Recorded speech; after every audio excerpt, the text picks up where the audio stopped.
கிரிக் time ஃபேன்ஸுக்கு வணக்கம். RCB almost out of tournament 99% வெளியில போயிட்டாங்க. இந்த இடத்துல இருந்து புஷ் பண்ணி மேல வந்தாங்க அப்படின்னா இதை விட சிறந்த கம்பேக் ஐபிஎல் ஹிஸ்டரியிலேயே இருக்க முடியாது அப்படின்னு தான் சொல்லி ஆகணும். ஸோ இதுக்கு நடுவுல நேத்து ராஜஸ்தானுடைய வெற்றி ஸோ கண்டிப்பா ஆர்சிபிக்கு ஒரு வாய்ப்பு கிரியேட் பண்ணி கொடுத்துருக்கு அப்படின்னு தான் சொல்லணும். ஸோ எந்த விதமான வாய்ப்பு, 6 போட்டிகள்ல 6 வெற்றி சாத்தியமா, அதை தாண்டி மற்ற டீம்ஸ் எல்லாம் எந்த மாதிரி தோக்கணும், பிளே ஆஃப் வாய்ப்புகளுக்கு என்ன பண்ணணும் அப்படிங்கறது எல்லாத்தையும் கம்ப்ளீட்டா இந்த வீடியோல பார்த்து தெரிஞ்சுக்கலாம். அதுக்கு முன்னாடி ஃபர்ஸ்ட் டைம் சேனல் வரீங்கன்னா மறக்காம சப்ஸ்கிரைப் பண்ணி சப்போர்ட் பண்ணுங்க. அப்பதான் அப்டேட் எல்லாமே உங்களை வந்து சேரும். சரி வாங்க வீடியோக்குள்ள போலாம்.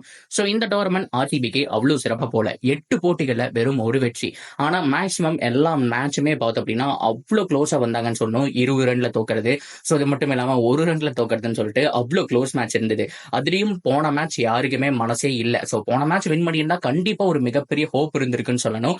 ஆனா போன மேட்ச் வந்துட்டு அன்பார்ச்சுனேட்லி தவற விட்டாங்க. எஸ் தயாளுடைய பயங்கரமான ஒய்டு, பயங்கரமான நோ பால், ஏகப்பட்ட எக்ஸ்ட்ராஸ் கொடுத்தாங்க. சோ இது எல்லாமே பேட்டிங்ல மிகப்பெரிய டாஸ்கா அமைஞ்சதுன்னு சொல்லணும். சோ அப்பவும் அவ்வளவு தூரம் போராடியும் பார்த்தோம் அப்படின்னா வெறும் 1 ரன்ல தோல்வி அப்படிங்கறத தழுவுனாங்க ஆர்சிபி அணி. சோ இதுக்கு நடுவுல ஆர்சிபி இந்த ஸ்டேஜ்ல இருந்து குவாலிஃபை ஆகணும்னா என்ன பண்ணணும்னா அடுத்த மேட்ச் எல்லாமே கொஞ்சம் டஃபான மேட்சுங்க. சோ அதாவது எஸ்ஆர்எச் கூட ஒரு டஃபான மேட்ச், அதுக்கப்புறம் ஒரு 2-3 மேட்சஸ் அப்படிங்கிறது ஓரளவுக்கு ஈஸியா இருக்கு. ஹோம் அண்ட் அவே அப்படிங்கிற மாதிரி மாறி மாறி ஆடுவாங்க.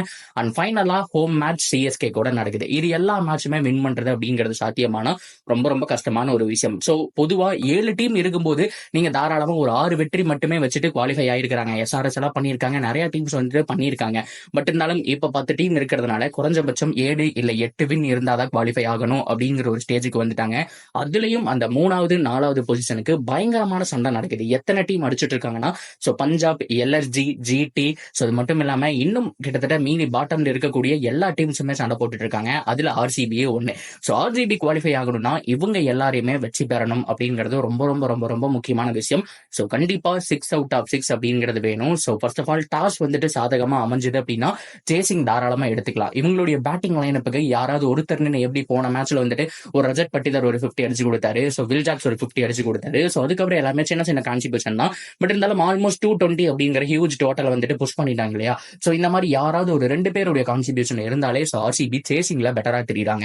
சோ எல்லா மேட்ச்ல அதாவது ஒரு 6 மேட்ச்ல குறைஞ்சபட்சம் ஒரு 4 மேட்ச் சேசிங் கிடைச்சா கூட கொஞ்சம் ஈஸியா இருக்கும். இல்ல ஃபர்ஸ்ட் பேட்டிங் கிடைச்சது அப்படின்னா கண்டிப்பா ஹியூஜ் டோட்டல் அப்படிங்கறத போஸ்ட் பண்ணி ஆகணுங்க. சோ கண்டிப்பா ஒரு 220 230 சேம் டார்கெட்டை போஸ்ட் பண்ணணும். சோ பவுலிங்ல ஓரளவுக்கு வந்துட்டு இழுத்து பிடிக்கணும். சோ கண்டிப்பா டெத் ஓவர் யாருக்கு கொடுக்கலாம், இருக்கிற பவுலர்ஸே ஓரளவுக்கு முக்கியா தான் இருக்காங்க. சோ இதுலயே சூஸ் பண்ணி இவனுக்கு டெத் ஓவர் கொடுக்கலாம் அப்படிங்கிற மாதிரி கொடுக்கணும். சோ ஃபெர்குசனுக்கு எல்லாம் பவர் பிளேல கொடுக்கவே கூடாது. ஏன்னா வந்துட்டு அவர் வந்துட்டு பேஸ் யூஸ் பண்ணி கூட போடக்கூடிய ஒரு பவுலர். சோ கிட்டத்தட்ட வந்துட்டு ஒரு 150ல பார்த்தோம் அப்படின்னா யாக்கர் நெயில் பண்ணக்கூடிய ஒரு பவுலர் அப்படின்னும் போது சோ அவருடைய டேலண்ட் எப்படி யூஸ் பண்ணும் அப்படின்னா 9, 13, 16, 20 எப்படிங்கிற மாதிரி இந்த 4 ஓவர் தான் கொடுக்கணும். நம்ம பவர் பிளேலயே கொடுத்துட்டோம்னா அதிக ரன் வாங்குவாரு. சோ அதிக ரன் கொடுப்பாரு, கொஞ்சம் எக்ஸ்பென்சிவ் மாதிரி தெரியும். சோ அதனால சோ கொஞ்சம் பார்த்து யூஸ் பண்ண வேண்டியது ஃபெர்குசனா மட்டும்தான். இதெல்லாம் பண்ணாங்க அப்படின்னா ஹோப்ஃபுல்லி 6 மேட்சஸ் வின் பண்ணலாம். சரி ஓகே, நேத்து மேட்ச் எல்லாருமே பார்த்திருப்பீங்க, Rajasthan versus Mumbai Indians. So Mumbai இந்தியன்ஸோட பவுலர்ஸும் பார்த்தோம் அப்படின்னா பும்ராவை தவிர எல்லாருமே மொக்கையா தான் தெரியுறாங்க. சோ ஆர்சிபி ஈக்குவல் டு மும்பைங்கிற மாதிரி மீமெல்லாம் போட்டிருந்தாங்க. சோ பவுலிங் யூனிட் அவ்வளவு ஸ்ட்ராங்கா இல்ல. சேம் சிஎஸ்கேவும் அப்படித்தான் இருக்கு. 10 ரானா மட்டும்தான் ஒரு மேட்ச் பண்றாரு, மத்த எல்லாருமே அடி வாங்குறாங்க. சோ 3 ஜாம்பவான் டீமுமே பார்த்தோம் அப்படின்னா பவுலிங் யூனிட் இப்ப கொஞ்சம் அடி வாங்கிட்டு இருக்குங்கிறதுல மாற்றமே கிடையாது. சோ அப்படி பார்க்கும்போது நேத்து ஆர்ஆர் கிட்ட இருந்து ஒரு கம்ஃபர்டபிளான வின் அப்படின்னு தான் சொல்லணும். சோ எஸ்எஸ்சி ஜெய்ஸ்வால் சோ ஃபைனலா பார்த்தோம் அப்படின்னா அந்த செஞ்சுரி அப்படிங்கறத அடிச்சாரு.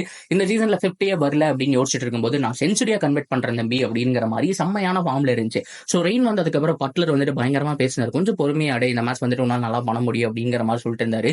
சோ அதுக்கு தகுந்த மாதிரியே ஒரு செஞ்சுரி அடிச்சுட்டு வந்துட்டு பட்லரை கை காமிச்சிட்டு இருந்தாரு. அது நம்மளால வந்துட்டு பார்க்க முடிஞ்சு நல்ல ஒரு விஷயம்.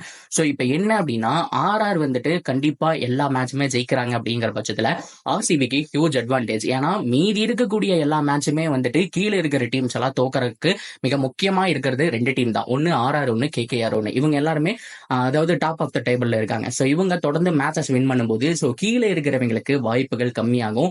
சோ அதிக லாசஸ் அப்படிங்கிறது வரும். சோ ஆர்சிபியை பொறுத்த வரைக்கும் மீதி இருக்கக்கூடிய சின்ன சின்ன டீம்ஸ் இந்த பஞ்சாப் இவங்க எல்லாருமே வந்துட்டு போட்டு பொழக்கணும். சோ நெட் ரன் ரேட் ஆட்டோமேட்டிக்கா ஒரு 3 மேட்ச் தொடர்ந்து வின் பண்ணாங்க அப்படின்னா பாசிட்டிவ்ல போயிடும். சோ இந்த சமயத்துல அந்த 4வது பொசிஷனுக்கு அடிச்சு பிடிச்சு போறதுக்கான சான்ஸ் அப்படிங்கிறது ஹைலி பாசிபிள். சோ ஆர்ஆர் உடைய வெற்றி அப்படிங்கிறது ஆர்சிபிக்கு சாதகம். ஆர்சிபி பிளே ஆஃப் போகணும் அப்படின்னா ஆர்ஆர் அண்ட் கேகேஆர் தொடர்ந்து வின் பண்ணணும். அண்ட் சிஎஸ்கேவா இருந்தாலும் சரி, ஹைதராபாத் சரி, ரெண்டுல ஏதாவது ஒரு டீம் வந்துட்டு தொடர்ந்து வின் பண்ணும். சோ அப்படி வின் பண்றாங்க அப்படிங்கிற பட்சத்துல 4வது பிளேஸுக்கான ஃபைட் அப்படிங்கிறது கண்டிப்பா நடக்கும். சோ ஹோப்ஃபுல்லி 6 மேட்சை ஆர்சிபி வின் பண்ணியே ஆகணும். சோ அங்க என்னதான் அவனுங்க வின் பண்ணிட்டு இருந்தாலும் சோ இங்க இவங்களுடைய பெர்ஃபார்மன்ஸ் ரொம்ப முக்கியம்.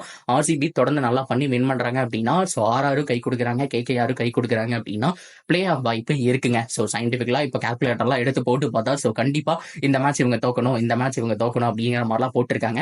ஸோ கிடைச்ச அந்த இமேஜஸும் நான் உங்களுக்கு ஷேர் பண்றேன். ஸோ கண்டிப்பா ஸோ ஆர்ஆருடைய வெற்றி, கேகேஆரோட வெற்றி ஆர்சிபிக்கு பக்கபலமா இருக்குங்கிறதுல மாற்றம் கிடையாது. ஸோ ஹோப்ஃபுல்லி இந்த சீசன் ஆர்சிபி இங்கிருந்து புஷ் பண்ணி போனாங்க அப்படின்னா, ஆல்ரெடி வீடியோட ஸ்டார்டிங்லேயே சொன்ன மாதிரி இதை விட சிறந்த ஹிஸ்டரி இருக்க முடியாது.